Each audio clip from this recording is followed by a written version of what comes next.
আমি জানি না আর কিভাবে চাইলে তোমায় পেতাম।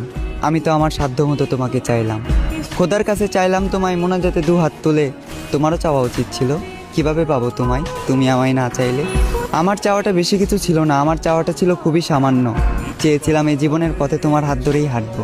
তবে দেখো, আজ এই জীবনটাই থেমে আছে তোমার জন্য।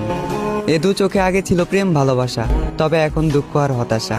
আমার পুরো পৃথিবী উল্টে গিয়েছিল যখন এ দু চোখ তোমার পাশে অন্য কাউকে দেখেছিল। তুমি কথা দিয়ে কথা রাখলে না, ছেড়ে যাবে না বলেও তুমি আমার হয়ে থাকলে না। আমিও কথা দিয়ে কথা রাখিনি, তোমাকে ছাড়া বাঁচবো না বলেছিলাম। তবে আজও আমি মরিনি, বাঁচা মরা রবের হাতে। তাই হয়তো না চাইতেও এখনো বেঁচে আছি এই পৃথিবীতে। এত কিছুর পরেও যে রব আমায় বাঁচিয়ে রাখলো, শুধুমাত্র তিনিই জানেন আমি কিভাবে বেঁচে আছি। আজ আমি সবার চোখের আড়ালে চোখের পানি মুছি, সবাইকে দেখাই সুস্থতা, মুখে মুচকি হাসি।